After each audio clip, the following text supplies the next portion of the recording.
کہ یہ جو فتنہ آپ نے پیدا کیا ہے اس کو اب آپ ہی سنبھالیں.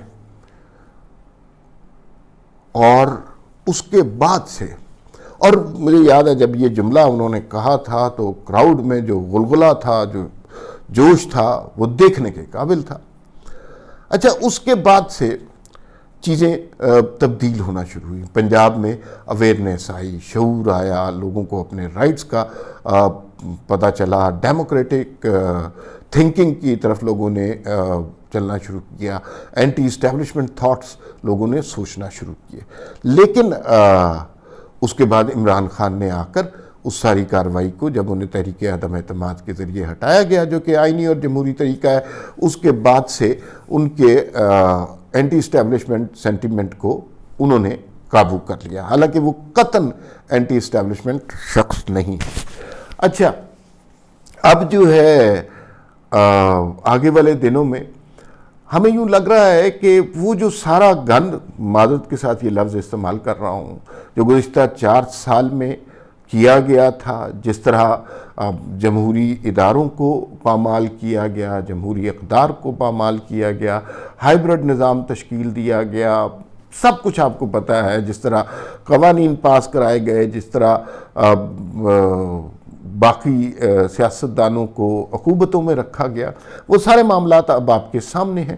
تو اس صورتحال میں جو نواز شریف نے بات کی تھی، اب یوں لگ رہا ہے کہ اس کے ہر کونے، ہر چیز پر عمل درآمد ہو رہا ہے.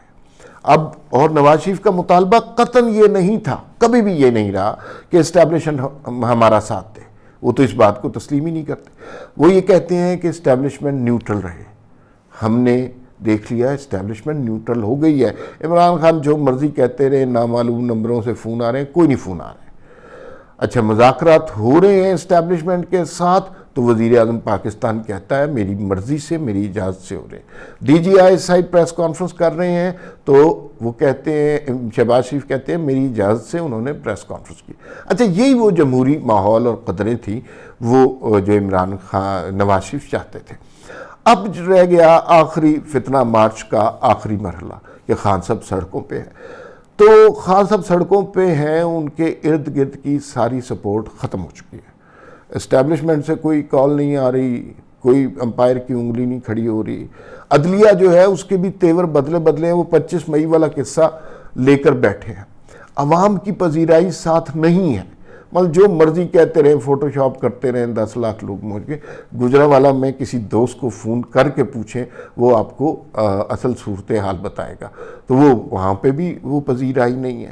تو اس کا مطلب ہے کہ وہ جو بات گجرانوالہ میں ہی نواز شریف نے کہی تھی کہ یہ فتنہ اب آپ نے سنبھال کے جانا ہے، تو وہ فتنہ اب جو ہے سنبھالا جا رہا ہے. اور اگلے 10-12 دن میں یہ کام لپیٹ دیا جائے گا اور اس میں کوئی کسر نہیں اٹھائی جائے گی. اپنی غلطیوں کو کہیں پر تسلیم کیا گیا، اب کہیں پہ معافی تلافی ہوئی، کہیں پہ نواز شریف صاحب کی بات مانی گئی.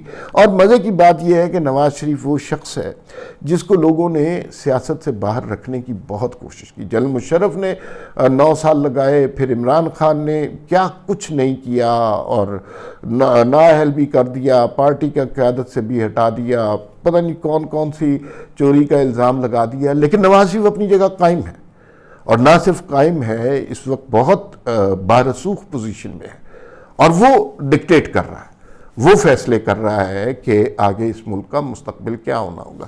وزیر اعظم بے شک شہباز شریف ہے، انہی کا آئینی حق ہے، لیکن کیا آپ کے خیال میں وہ نواز شریف سے مشورہ نہیں کر رہے ہوں گے یا نواز شریف صاحب کی بات نہیں مان رہے ہوں گے؟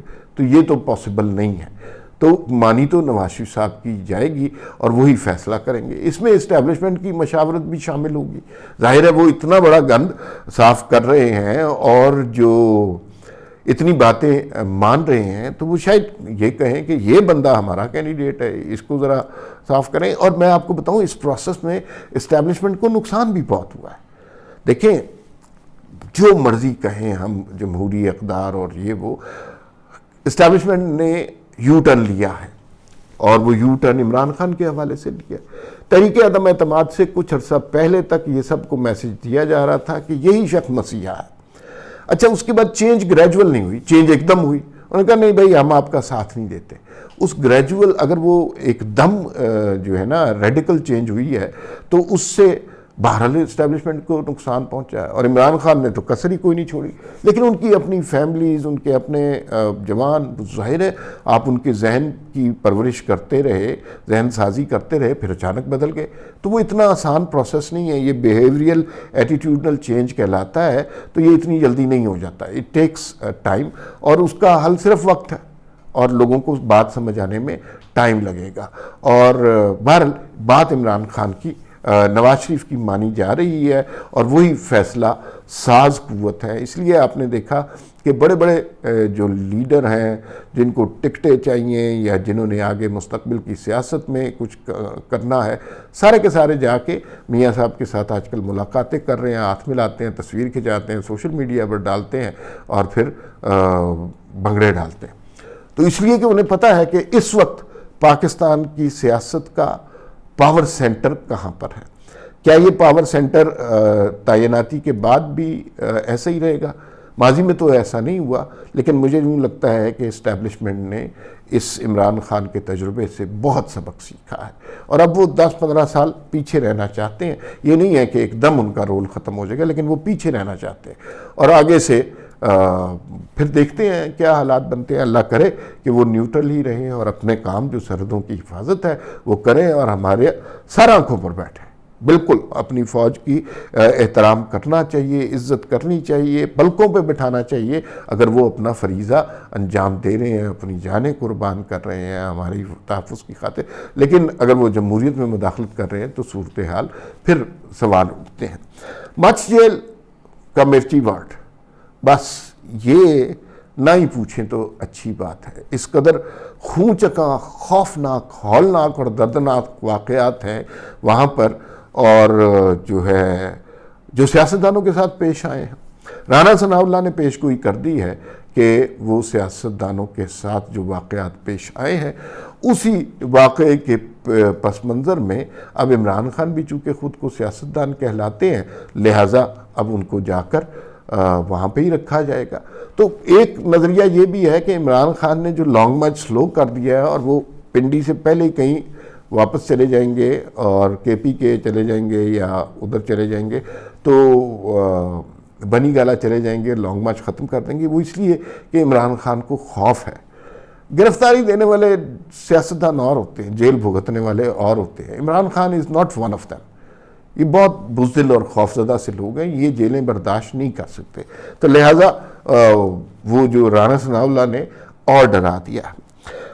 تیسری بات یہ ہے کہ وہ جو ویلکم پارٹیاں اور الوداعی ڈنر شروع ہو گئے ہیں، وہ ظاہر ہے ایک سینئر موسٹ جنرل کے حوالے سے بہت زیادہ نام آ رہا ہے، اور ان کو سنا ہے پروٹوکول بھی دیا گیا ایک ایمبیسی کے فنکشن میں. وہاں پہ انہوں نے ایک گروپ فوٹو کھنچوانے سے بھی انکار کیا، اور اپنا کافی ارد گرد لوگ جس طرح جمع تھے. اچھا، بہت جنرل صاحب کا نام آ رہا ہے. مجھے تو بالکل نہیں پتا کہ بھئی کون چیف آف آرمی سٹاف ہوگا. جو لوگ دعویٰ کر رہے ہیں وہ غلط دعویٰ کر رہے ہیں. یہ اس وقت 3-4 لوگوں کو ہی پتہ ہوگا، خواجہ آصف کو، شہباز شریف کو، نواز شریف کو، مریم نواز کو، اور جنرل قمر جاوید باجوہ کو. تو ظاہر ہے ایک نام بہت زیادہ آ رہا ہے، وہ سینئر موسٹ صاحب ہیں. تو وہ جو نام آ رہا ہے وہ اس کے حوالے سے سنا ہے کہ ویلکم پارٹیاں شروع ہو گئی ہیں، اور باجوہ صاحب تو الوداعی ڈنرز پہ شروع ہو گئے ہیں، جو کہ پروٹوکول ہے، اس میں یہ ہونا چاہیے. اب مسئلہ یہ ہے کہ اگر وہ سینئر موسٹ صاحب لگائے جاتے ہیں، باجوہ صاحب کو کچھ دن پہلے ریٹائر ہونا پڑے گا، 4-5 دن پہلے، 10 دن پہلے، تاکہ کیونکہ وہ ڈیٹس کا چکر ہے. 27 تاریخ کو وہ جنرل صاحب ریٹائر ہو رہے ہیں، 29 کو جنرل باجوہ ہو رہے ہیں. تو اگر ان کو پہلے آرمی چیف تعینات کر دیا جائے یا جنرل قمر باجوہ پہلے ریٹائرمنٹ لے لیں تو معاملات سہل ہو سکتے ہیں.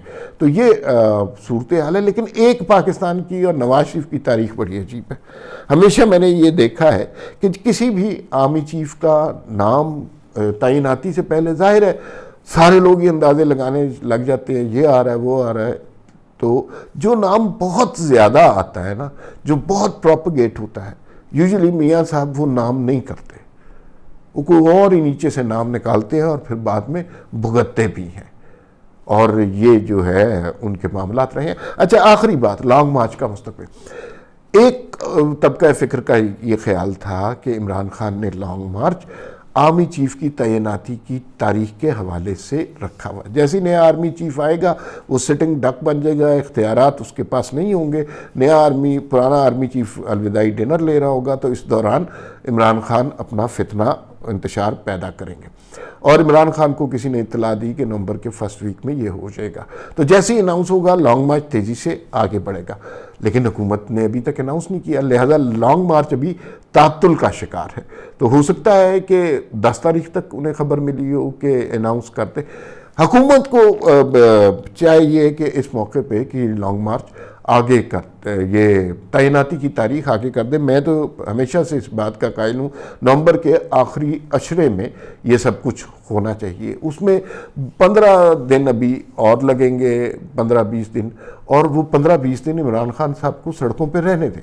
اس سے بہتر علاج عمران خان کا نہیں ہو سکتا، اور وہ جو کہا گیا تھا کہ جو فتنہ آپ لائے ہیں اس کو آپ ہی سنبھالیں، تو اس کا جو ایموشنل اپیل ہے وہ بھی اسی طرح ختم ہوگی، یہ سڑکوں پر خار ہوتے رہیں گے، اور کوئی ان کا والی وارث، کوئی ان کو پوچھنے والا نہیں ہوگا، نہ پبلک سپورٹ ہوگی، نہ جو ہے میڈیا کی طرف سے سپورٹ ہوگی، نہ اسٹیبلشمنٹ کی طرف سے کوئی فون آئے گا، نہ کوئی فون اٹھائے گا، نہ ہی عدالتیں اب اس طرح کا مارجن دینے کو تیار ہوں گی جس طرح کا مارجن ماضی میں عمران خان صاحب کو بڑے دھڑلے سے ملتا رہا ہے۔ اگر آپ کو اس بارے میں کوئی شک ہے تو وہ جو توہین عدالت کے حوالے سے 25 مئی پہ جو واقعات ہوئے اس کی پروسیڈنگ پڑھ لیں، اس کے ریمارکس پڑھ لیں، آپ کو بالکل کلیئر ہو جائے گا کہ آگے عدالتوں کا موڈ کیا بن رہا ہے، عمران خان کے اوپر کیا کیا قدغنیں لگ سکتی ہیں، اور ماضی میں جو کچھ انہوں نے کیا اب وہ صفحہ الٹنے کو بالکل تیار ہے۔ تاریخ نئے طریقے سے لکھی جا رہی ہے، اور اس نئی تاریخ میں کسی اہم سطر پر عمران خان صاحب کا نام نظر نہیں آ رہا۔ فی الوقت اتنا ہی، پھر ملاقات ہوگی، اللہ حافظ۔